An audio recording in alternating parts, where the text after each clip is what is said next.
Camp sous la mer. Le changement climatique s'accélère et nous plonge dans une ère d'incertitude. On ne sait plus prédire les phénomènes, leur fréquence, leur amplitude, et ce dès la décennie suivante. Les normes, les plans et autres réglementations censées nous protéger peinent aussi à suivre le tempo crescendo du changement climatique. Alors comment faire des projets urbains, à la temporalité et l'inertie que l'on connaît, tout en sachant qu'ils seront exposés à vents et marées? Est-ce qu'il existe une marche arrière sur de tels paquebots? À Caen-la-Mer, un gros projet urbain se prépare depuis le début des années 2000, sur la presqu'île, juste à côté du centre-ville. Mais patatras, en 2023, le GIEC local annonce une hausse du niveau de la mer de 1,10 m d'ici à 2100, si rien n'est fait pour dévier de cette trajectoire. Une fois n'est pas coutume, l'équipe du projet urbain prend acte de ces prévisions et révise radicalement sa copie. Aujourd'hui, Sylvain Grisot rencontre Jean-François Morel. Il est le directeur de Magéo, un cabinet de géomètres et bureaux d'études en génie urbain. Magéo participe aux études et à la conception du projet de Camp Presqu'île. Il nous raconte les rebondissements de ce projet, qui tente de s'adapter à l'incertitude. Bienvenue sur notre podcast qui donne la parole à celles et ceux qui font la ville. Abonnez-vous à notre newsletter et retrouvez toutes nos publications sur dixit.net. Bonne écoute! Une ville en pleine expansion. Les transitions à mener s'accumulent, l'énergie, l'agriculture, les mobilités. Monsieur l'administrateur délégué, vous êtes chargé de l'attribution et de la répartition des logements. Comment la situation se présente-t-elle? C'est une contribution au débat sur l'artificialisation des sols et les questions d'étalement urbain. On a privilégié la machine, la matière et l'énergie par rapport à l'être humain. C'est pour ça qu'on ne recycle pas bien les téléphones. And then perhaps the defining trend of the 21st century is population growth. On a une responsabilité sur l'épuisement des ressources et une responsabilité sur la perte de biodiversité. Chaque échec qui va permettre la prochaine fois de faire mieux et chaque échec est autant instructif qu'un succès. Des projets d'urbanisme qui sont indispensables du fait d'une circulation toujours plus intense. Ce plan est un plan que le public montait pour venir voir. Il s'agit du plan de sauvegarde dedans. Si on est une grande part du problème, on est forcément une grande part de la solution. On va peut-être couler moins de béton et miser plus sur l'intelligence et finalement changer de matière grise.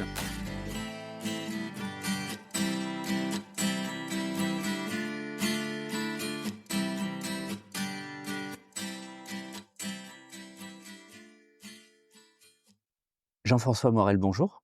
Bonjour. Bonjour Sylvain. Jean-François, est-ce que je peux te laisser te présenter? Ouais.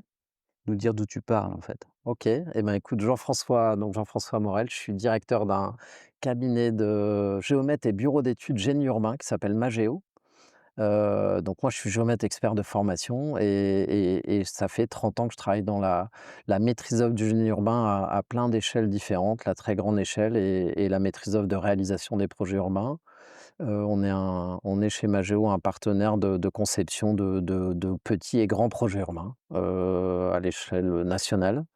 Voilà, dans quelques agences et puis donc peut-être mon originalité, c'est d'avoir fait une école d'ingénieur géomètre, mais d'être sorti de cette école en faisant un travail de fin d'études sur, l'impact de la loi sur l'eau sur l'urbanisation et donc j'ai envie de dire que je suis tombé dans ces sujets d'eau et d'urbanisation, très tôt dans ma carrière. Alors oui, tu as raison, c'est pour ça qu'on se parle. Moi, j'avais envie de revenir avec toi, sur un projet urbain, hein, sur un de ces multiples projets urbains sur lequel, vous pouvez intervenir, et notamment en lien avec l'eau, hein, avec le risque, qui sont des sujets que tu fréquentes régulièrement. C'est aussi un projet assez symbolique de ce qu'on peut, appeler aujourd'hui la redirection écologique, de la fabrique de la ville ou en tout cas des projets d'aménagement, puisque c'est un projet qui a connu une transformation, une remise en cause importante. Mais je vais pas divulgacher maintenant la fin de l'histoire, hein. En fait, on va l'apprendre doucement. Peut-être que tu peux, d'abord nous raconter, un peu l'état du projet. On est sur un projet urbain important pour Caen. On est sur un projet urbain qui mobilise une ingénierie, un aménageur, une maîtrise d'œuvre. Ça fait partie de ces projets de qualité, hein, en France à l'époque. Peut-être que tu nous remettes le décor du avant, en nous précisant évidemment, ce que tu faisais dans le jeu. OK, donc effectivement un projet, urbain qui résulte d'un dialogue compétitif, qui a été gagné par, MVRDV.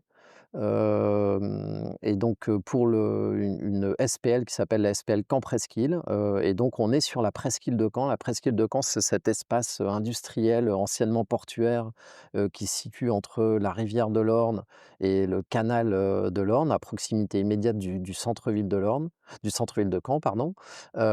Et donc cet espace-là, il y a, une volonté de le réapproprier dans le centre-ville de Caen presque, de le réaménager. Et il y a un dialogue compétitif qui est gagné par MVRDV qui commence ensuite ses études et qui fait appel à nous.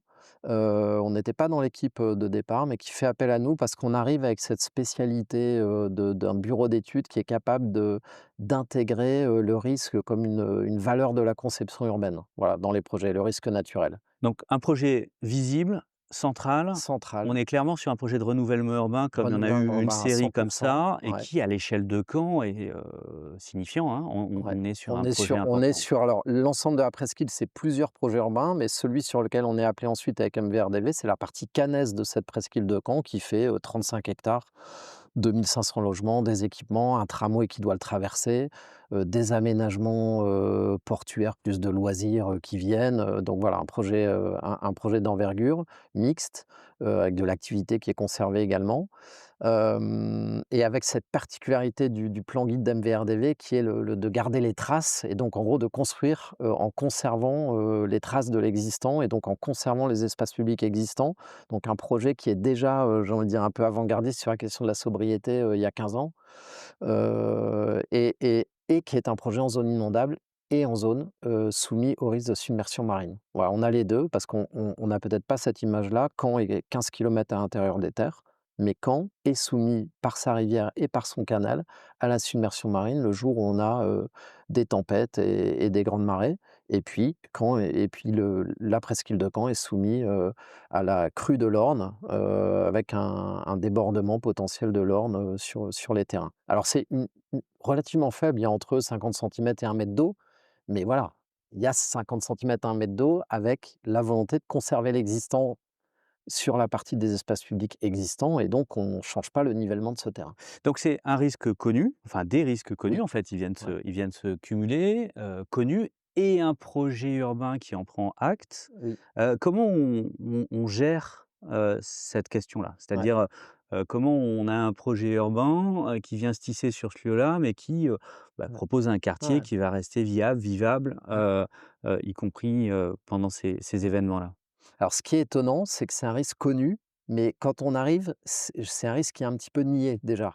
Le maire, précédent, celui pour lequel on travaille, a, réalisé des travaux avec pour ambition de supprimer le risque inondation sur la presqu'île. Mmh. Il a créé un canal de dérivation et cetera, donc il a fait des ouvrages techniques.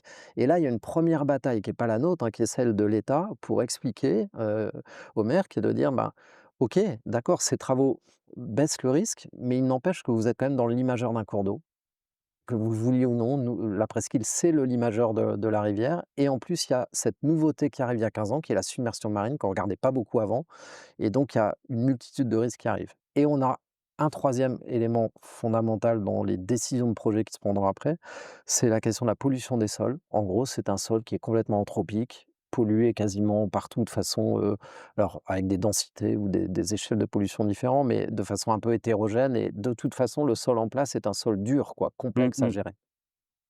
Et donc ce qui est très intéressant, c'est qu'on met, l'ensemble de ces paramètres-là, j'ai envie de dire dans la marmite de la conception et moi, je me souviens très bien du moment où on a conçu vraiment les concepts du projet. Ça s'est passé chez MVRDV à Rotterdam dans une réunion de travail où tout le monde est autour de la table, chacun vient avec ses paramètres et on arrive avec une solution qui est de dire: «Eh bien, on va essayer de construire des cœurs d'îlots, non inondables, qui ont, un double avantage, celui de servir de refuge quand la crue arrive.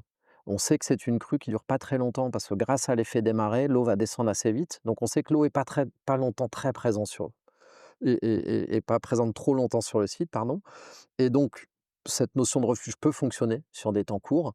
Et puis surtout, on va se mettre à distance du sol, qui est un sol, très dur, et donc on va éviter de déplacer, énormément de matériaux pour, constituer quand même des cœurs d'îlots végétalisés, sur lesquels on a le droit d'aller se promener sans prendre le risque, pour notre santé.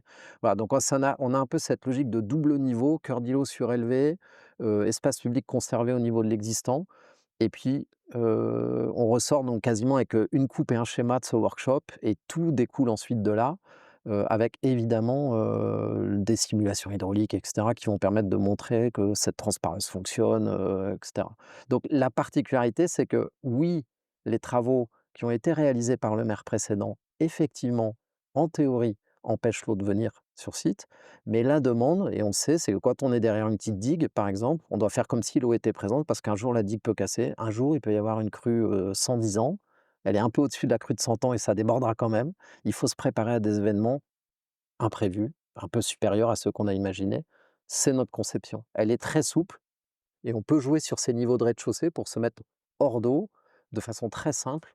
Voilà, enfin, je ne rentre pas trop dans le détail de la Tout conception, en mais évitant d'excaver, et cetera, tout et en cetera. évitant d'excaver, on est sur du parking silo, et alors chose vraiment très intéressante, dans la conception d'MVRDV, c'est qu'on a un réseau de haies, bocagères qui accompagnent systématiquement les limites des bâtiments. Donc toutes les bâtiments ont comme limite, avec l'espace public, une haie bocagère de 2,50 m, 3 mètres de large, systématique. Donc on a, de mémoire, une vingtaine de kilomètres de haies, déployées sur le site. Évidemment, vous vous doutez bien que la gestion des eaux pluviales, c'est ces 20 kilomètres de haies. C'est tout trouvé, ça se fait dans 10 centimètres d'épaisseur, c'est incroyable. Enfin, on a vraiment là on sent qu'on a un concept hyper robuste, en fait. Voilà, quand on sort de cette réunion, moi, je me souviens, on s'est dit: «Mais là, on tient à quelque chose où on a le concept hyper robuste, on gère le niveau, assez souple. On a ce système de haies qui est à la fois, sur la régénération du sol, sur la gestion de l'eau pluviale. On a ces cœurs d'îlots surélevés qui gèrent le risque inondation et qui permettent de s'éloigner de la pollution. On a un concept hyper robuste et on peut même s'amuser si on veut prendre en compte une hausse du niveau, supérieur de crue, une crue, 200 ans, 300 ans. On peut même s'amuser à avoir des rez-de-chaussée encore un petit peu plus surélevés et le système est robuste et résistant. Quand tout à coup Quand tout à coup, voilà, quand tout à coup, donc on a fait, un plan guide, on a fait un avant-projet, on est en train de démarrer un projet, un pro des espaces publics de la première, du premier ouais, secteur donc concept opérationnel. validé, on passe à Concept l'opérationnel validé, là, on hein? passe à l'opérationnel. Des concours de promoteurs sont en cours. Des premières réunions ont eu lieu, y compris sur l'économie de projet. Il y a tout un travail qui est mené parce qu'on est sur des concepts de construction assez denses, peut-être moins habituels sur Caen. Enfin voilà, on a une vraie évolution aussi, un gros travail qui est fait sur l'architecture et la densité. Et puis de plus en plus, on est, j'ai envie de dire, nourri des sujets, du GIEC, hein, des sujets qu'on voit tous, dans la presse, et notamment du dernier rapport de l'avant-dernier, là c'est l'avant-dernier maintenant qui est celui de 2019 si je ne dis pas de Mmh. bêtises, avec ce fameux plus 1 mètre, sur l'augmentation du niveau de la mer à 2100. Et du coup, avec notre maître d'ouvrage, et là, c'est vraiment dans une discussion presque, informelle, on se dit: «Mais au fait, ce plus 1 mètre, on voit qu'il est pas pris en compte dans le PPRI», hein. Dans le PPRI, on n'est pas du tout au plus 1 mètre, parce qu'il est plus Donc le ancien. plan de Le plan de prévention des prévention risques des risques d'inondation, d'inondation et ouais. le plan de prévention des risques marins, littoraux, n'intègrent pas cette dimension-là. Et donc on se dit: «Mais il faut l'intégrer», et au moment où on se dit ça, on bascule aussi dans une vision différente qui est de dire: «Mais l'augmentation du niveau de la mer, c'est pas une question de risque, c'est une question de géographie». La mer, quand elle va monter d'1 mètre, elle montera pas d'1 mètre quand il y aura une submersion centenale. Elle montera d'1 mètre tous les jours, elle sera montée d'1 mètre pour tous les jours de l'année, et elle sera montée progressivement pour atteindre ce mètre et plus tard peut-être plus, et encore le 1 mètre, on dit que c'est minimum, on ne sait pas si ce sera pas 1,50 m ou 2 mètres. Donc on est face à cette prise de conscience qu'on est non plus dans une question de gestion du risque, mais plutôt dans une question de gestion d'une évolution géographique. Moi, j'ai envie de la nommer comme ça, je ne sais Mmh pas mh. trop Mmh. quel autre nom lui donner. Et on se dit: «Mais au fait, une grande marée aujourd'hui, ça donne quoi?» Et on se parle le jeudi, et le vendredi, il y a une grande marée, c'était une marée de 110, enfin autour de 110, à midi. Donc je n'étais pas à Caen, je dis à mon maître d'ouvrage, Thibaut Tiercelet: «Bah, écoute, prends ton vélo, prends un sandwich, va sur place avec ton vélo et va regarder ce que ça fait qu'une marée de 110 sur le terrain». Il va, il m'appelle le vendredi à 12:30, il me dit: «Bah, écoute Jean-François, on a un problème». parce qu'il y a déjà de l'eau sur le site. Marais de 110, aujourd'hui, sans l'élévation d'1 mètre, il y avait un endroit où la rue est un peu plus basse, en bord de rivière de l'Orne, un petit secteur inondé par la marée. Et là, c'est vraiment on sort de cet échange, on se prend 2 heures de discussion en disant: «Mais plus 1 mètre, ça veut dire 1 mètre d'eau en plus». C'est très clair. Il y a pas de alors peut-être avec une inertie hydraulique, c'est peut-être un peu moins parce qu'on est 15 kilomètres dans les terres, donc c'est peut-être plus 70 Pour le centimètres, moment, on plus est 15 60. kilomètres dans les Et pour terres, l'instant, on est 15 mais en kilomètres dans les 2100, on terres. sera peut-être 5 Voilà. kilomètres Ce sera peut-être ou 5 vraiment au bord de mer, ou quoi. vraiment Ouais. bord de mer. Ça s'appelle quand la mer, hein. Ouais, ouais. Donc on y est déjà d'une certaine façon. Mais voilà, donc on a cette prise de conscience. Et donc quelque part des hypothèses au-delà du réchauffement climatique, de Oui, toute manière des hypothèses qui s au-delà du réglementaire, au-delà au-delà du qui viennent réglementaire, invalider même le réglementaire. qui viennent invalider le réglementaire et qui viennent, questionner effectivement, la position des villes comme Caen, moi je trouve, et si on le généralise à d'autres, parce que d'autres villes sont dans le même, dans la même situation, qui viennent questionner le rapport à la mer de ces villes qui sont en retrait. Moi, ce qui m'a frappé à ce moment-là, c'est à peu près au même moment, on avait donc, la loi climat et résilience qui sortait avec tout le cortège de décisions sur la question Du recul du du trait de retrait du côte. trait de Ouais. côte. Et donc première chose que j'ai fait, je me souviens, je suis allé voir le décret pour voir si la ville de Caen y était. Mmh. Parce que recul du trait de côte, augmentation du niveau de la mer, est-ce que Caen fait partie de ces villes qui vont avoir le droit au dispositif réglementaire qui s'applique au retrait du trait de côte? Bah non, Caen n'y est pas, parce que Caen n'est pas au bord de la mer, mais en fait si, Caen est au bord de la mer. Voilà, donc c'est une espèce de prise de conscience un peu bizarre. Mais je veux bien que tu nous racontes, des justement, après le sandwich, après ce coup de Ouais, fil-là, ouais. vraiment que tu nous Donc racontes, bah, vos discussions quelque le part. processus quoi. Ouais, vos Ouais, processus, ouais, entre vous. Donc là ouais. là, on a le bureau On est d'études à qui est 2. là, Là, on est vraiment à 2. on a le maître On est d'ouvrage, à 2. Il y l'aménageur. a un maître d'ouvrage aménageur qui organise au même moment des réunions avec des promoteurs pour vendre des terrains et qui s'apprête à nous donner un ordre de service pour, sortir un pro.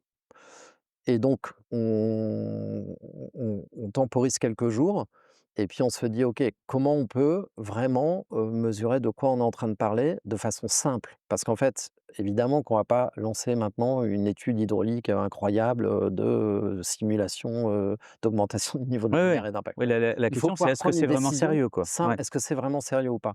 Et donc on décide de se lancer dans une étude, très simple, qui est une étude simplement d'analyse des marais sur une année complète. Donc des marais qui vont de 40 à 120, avec les hauteurs d'eau à Ouistreham, hauteur d'eau reportée, à Caen, et puis on rajoute 1 mètre. Et puis du coup, on regarde à partir de quelle marée. Donc là, on n'a pas de cyclone, on n'a pas une inondation du cours d'eau On n'a rien, on derrière, n'a et rien, cetera, et on a cetera. les marais standards. On n'est pas dans Marais les standards. conditions On n'est pas dans le défavorables, risque, pas du tout. On ouais, n'est pas ouais, dans le risque, on est dans la géographie. On prend ces ouais. marais, on monte d'1 mètre, ces marais minimum, on connaît les côtes à partir de laquelle le terrain commence à avoir de l'eau, les côtes les plus basses, et puis du coup, on reporte ces côtes, quoi, tout simplement. Et donc on se dit à partir de quelle marée, en 2100, il y aura de l'eau sur le site. Parce qu'on se dit: «Bon, s'il y a de l'eau une fois par an sur le site, c'est admettons qu'on le gère». Mmh Enfin, mh. ça reste peut-être que c'est acceptable. En fait, on s'interroge sur l'acceptabilité Ouais, à ce ouais. moment-là de ça. Et là, on se rend compte qu'en 2100, il y aura d'eau sur le site une marée sur 3. C'est-à-dire qu'il y aura de l'eau sur le site 10 jours par mois. Alors, c'est pas beaucoup d'eau, c'est uniquement au moment des marées hautes, donc il y a 2 cycles, marée haute, marée basse dans 24 heures, donc c'est quelques heures par jour. Mais question immédiate, voilà, on s'interroge tous les 2. Est-ce qu'on peut vivre avec 10-20 centimètres d'eau probablement beaucoup plus saline? Ah Parce que bien sûr. Ouais, ouais. le gradient de salinité de l'Orne va complètement évoluer, les nappes et cetera, tout ça va changer. Donc Est-ce qu'on peut planter ce des qui veut haies? dire pas de végétal. Pas de végétal? Ouais. Est-ce qu'on quid des haies, qui sont, elles, au niveau des espaces publics et qu'on va déplanter? Quid de l'usure? Quid de tout? Enfin, quid de la ville? Non, évidemment que non. Évidemment qu'on ne peut pas vivre dans un contexte comme ça. Donc on rentre dans un débat de solutions, de recherche de solutions. Je me remémore, les toutes premières réunions qu'on avait fait il y a 10 ans. Je me souviens où moi j'avais proposé dans différentes stratégies de gestion du risque, une des stratégies que j'avais proposées, c'était de monter les terrains. Donc je remets ça sur la table en disant: «Et si on revenait 10 ans en arrière?»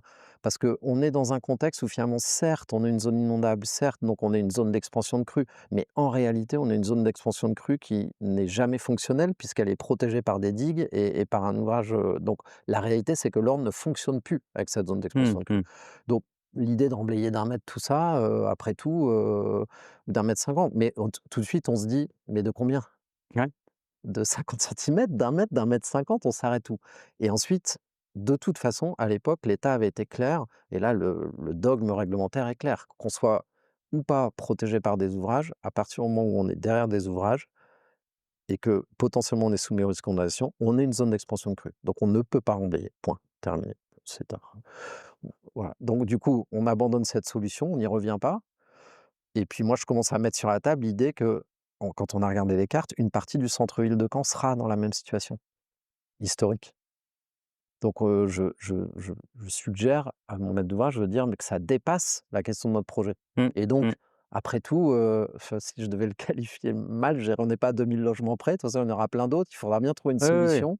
Il faudra bien trouver une solution globale. Peut-être que demain, Caen sera un polder avec, un barrage à la sortie, comme à Dunkerque, des systèmes de pompes, parce qu'on est plus bas que le niveau de la mer et que, il va falloir poldériser, le centre-ville de Caen. Donc on commence à poser ces hypothèses-là et puis on monte une réunion stratégique, avec, Joël Bruno, président de Caen-la-Mer, maire de Caen pour, bah, tout simplement, lui faire découvrir cette histoire, lui raconter cette histoire et puis l'écouter, quoi. Et donc là, ça se passe comment? Là, c'est le moment on passe déjà au moment de la décision ou c'est, On passe au moment de la ouais. décision et je vais presque dire que la décision a été, quasi instantanée, en fait. Sur un fondement, heu, justement qui est l'inverse de celui qu'on avait imaginé. C'est-à-dire que moi je me disais: «Ben, je veux dire la Hollande s'est construite dans ces conditions, là plein de pays se sont construits dans ces conditions, donc pourquoi pas se construire dans ces conditions?» Et le maire a eu tout de suite, le maire président a eu tout de suite une réaction inverse qui est de dire: «J'aurai déjà mon centre-ville à gérer, je ne vais pas me rajouter 2 000 logements. Mmh. En tout cas, tant que j'ai pas une vision hyper claire de ce qui va se passer, c'est non, c'est pause immédiate». Et donc la décision se prend, en, quelques jours. Voilà et Sur j'ai un coup de fil de mon alors j'étais pas là à cette réunion qui s'est passée entre l'aménageur et le maire en tout petit comité. L'aménageur m'appelle, me dit: «Bon, bah, Jean-François, on arrête». Voilà, c'est clair. C'est la décision du maire, elle est très claire, il ne prend pas le risque, compte tenu de l'incertitude, aussi sur le 1 mètre. Est-ce que ce sera pas 1,50 m, ce sera pas 2 mètres, compte tenu de vraiment de cette incertitude et il faut dire aussi qu'à l'époque, les outils en fait qu'on utilise, pour simuler la rivière de l'Orne et le canal et tout ce comportement un peu hydraulique avec la mer sont plutôt archaïques. C'est-à-dire que on n'a pas, par exemple, une vision hyper claire de l'impact d'une crue de l'Orne mélangée à une, marée moyenne. On a plutôt, le PPRI, il est monté sur une crue de l'Orne avec une marée, assez basse, une marée de 80. Oui, Ouais. mais alors si c'est une marée de 90, en fait, on sait déjà pas ce qui va se passer. Donc en fait, en tirant le fil, le niveau d'incertitude, même finalement lié à la prise en compte du risque, était déjà un peu fort et le maire se dit: «Non, là, je n'y vais pas dans ces conditions-là». Donc on peut pas réellement modéliser, on peut pas réellement prédire finalement à quoi on va s'exposer. Ouais, Quoi qu'il en soit, on sent bien qu'il va falloir concevoir une ville en mode dégradé d'une façon ou d'une autre, oui, avec la question, de fond, de l'opportunité, de rajouter des logements exposés, oui, à ce risque oui. inondation alors qu'il y a déjà un centre-ville à gérer, quoi. C'est ça et en même temps, on lui pose quand même tout de suite dans les mains l'idée qu'il faut bien scinder la question du risque et de la géographie. L'enjeu, de la montée des eaux de la mer, c'est une vision à 2100. Mais entre 2020 et 2100, il y a 80 ans, on peut faire plein de choses. On n'est pas obligé de rien faire. Voilà, on a une vraie capacité d'action pendant 20 ans, 30 ans, dans un contexte où l'eau ne va pas monter de 0 à 1 mètre d'un coup. Elle va monter par centimètre et les impacts vont se mesurer très Mais doucement. on construit pas la même chose pour un Mais on siècle ou construit pour pas la 30 même ans. chose. On construit pas la Heu, même chose. et cette décision se prend, derrière il y a sans doute un temps aussi pour l'accepter, pour la communiquer, pour, comment ça se passe? Et puis comment on repart sur une logique de projet? Comment à un moment, bah, on renonce certes, Mmh.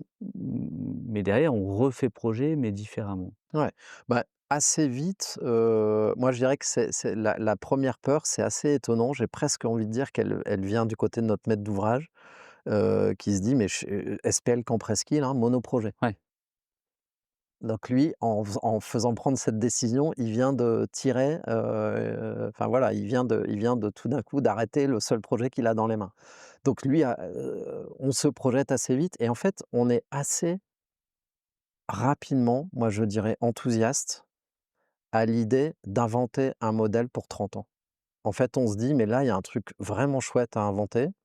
Oui, ce ne sera pas ce qu'on avait imaginé, donc oui, ben, nous aussi, on perd un marché de maîtrise d'œuvre où on était parti pour 10 ans à développer des projets avec MVRDV, avec Topotech en paysagiste, voilà, on avait une très belle équipe internationale, et en même donc il y a à la fois, un sentiment partagé, c'est-à-dire une forme de fierté d'avoir osé, sortir ça à ce moment-là et le dire, poussé par le maître d'ouvrage, Mmh. Thibaut de Tiercelet, qui n'a pas vraiment mais il n'a pas hésité une seconde. Voilà, je pense qu'un maître d'ouvrage aurait peut-être pu Oui, dire: «Mais oui. non, mais Ou prendre du temps ou avant de prendre prendre du cette temps, mais attends, on décision va et déjà ouais, ouais. commencer, on va déjà faire 2-3 trucs, on verra, on a le temps, on peut décider ça dans 10 ans. Tu me parles d'un truc à 2100, on a Ouais, le ouais. temps». Il n'a pas hésité une seconde, vraiment, à mettre ça sur la table.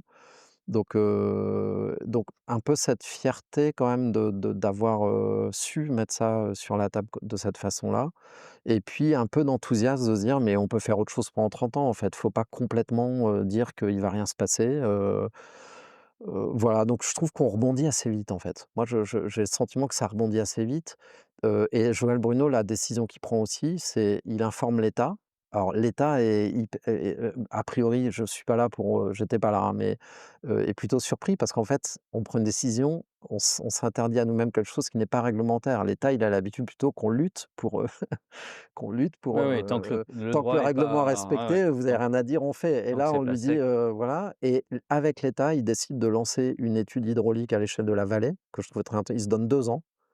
L'étude est en cours là en ce moment, ça a mis plus que 2 ans comme d'habitude, mais il se donne 2 ans, il se donnait 2 ans pour lancer une étude à l'échelle de la vallée, pour se faire une projection. Mais donc c'est quoi la vallée de l'Orne en 2100? C'est quoi en fait? Quelles sont les routes qui sont plus praticables à marée haute? Quelles sont les enfin voilà, l'enjeu dépasse, et tout en se disant: «Ça n'empêche pas, admettons que dans 2 ans avec ces résultats-là, on lance un grand plan guide de la vallée». Mmh. Voilà, ça n'empêche pas de se projeter dès maintenant sur des usages, on va dire, à échéance 5 ans, 10 ans déjà, et puis, de commencer à réfléchir à de l'urbanisme transitoire. J'ai presque envie de dire du vrai urbanisme Ouais, ouais. transitoire, pour Oui, 20-30 pas ans. pour 2 ans, mais Pas 20 ou pour 2 30 ans. ans, mais pour 20 ou 30 ans, ça peut être, des logements étudiants, avec des structures démontables, ça peut être, enfin, du en fait, quand on lit, la réglementation, sur la loi Climat et résilience sur la question de justement du recul du trait de côte, on trouve ces dispositifs. En fait, on s'est presque dit: «Bah, on peut déjà l'appliquer là, quoi». C'est-à-dire construire provisoirement, puis démonter et cetera. Oui, la question, c'est de trouver une économie, trouver C'est du trop une sens, économie. Ouais, sur ouais. finalement des choses qu'on fait assez mal. On fait du précaire, du très court terme, du Oui, 1 à 5 ans, assez oui, bien. oui. On fait du plus de 30 ans, Ouais. hein, Ouais, enfin on du espère pérenne. que ça Voilà, on on espère que espère ça dure plus de 30 que ans. ça En tout dure cas, plus de 30 ans. l'équation économique, Ouais, elle est taillée elle est plutôt sur taillée, 40 à c'est ça, 60 et c'est ça. cetera et Ouais, cetera. c'est ça. Par contre, bah, ce temps moyen de l'aménagement, il Ouais, reste encore à explorer. Mais c'est ouais, peut-être ouais. un bon endroit pour l'explorer justement. Exactement, C'est exactement. quoi l'actualité aujourd'hui Donc du l'actualité, c'est dans le temps court, il y a eu, 1 an et demi de travaux. Alors nous, on n'a pas du tout participé à la maîtrise d'œuvre, de ça, mais il y a eu 1 an et demi de travaux pour aménager tous les espaces dédiés au millénaire de Caen là, qui se sont déroulés à cet endroit-là. Donc il y a eu déjà une réappropriation immédiate, j'ai presque envie de dire, mmh, dans le cadre de ce millénaire. Et puis, une étude urbaine qui a été lancée sur cette logique de dispositifs entre guillemets «transitoires», mais transitoires pour, 10 ans, 20 ans, 30 ans. Quelle programmation, voilà, quelle animation de cet espace? C'est un espace qui de toute façon doit être animé, occupé. Il ne peut pas rester en l'état. Aujourd'hui, c'est une friche, à 2 pas du centre, et de la gare. Il va se passer des choses dans les 20 ou 30 ans, c'est sûr, mais il est déjà plein de il est il toujours il plein de est toujours potentiel plein en de fait, potentiel. hein, mais pas les mêmes. Exactement. Merci Jean-François Merci à toi pour ce pour cette récit et puis on manquera merci à pas de toi pour suivre, cet échange. avec toi à la fois l'histoire la suite de l'histoire de ce Ouais. site, finalement, ça pose une autre question, au-delà du renoncement, c'est ce temps Mmh. moyen là, qui me Ouais, semble tout à absolument fait. passionnante. Ouais. Et puis, peut-être, se croiser sur d'autres projets et d'autres retours d'expérience. Avec Jean-François Morel, plaisir. merci à toi. À bientôt.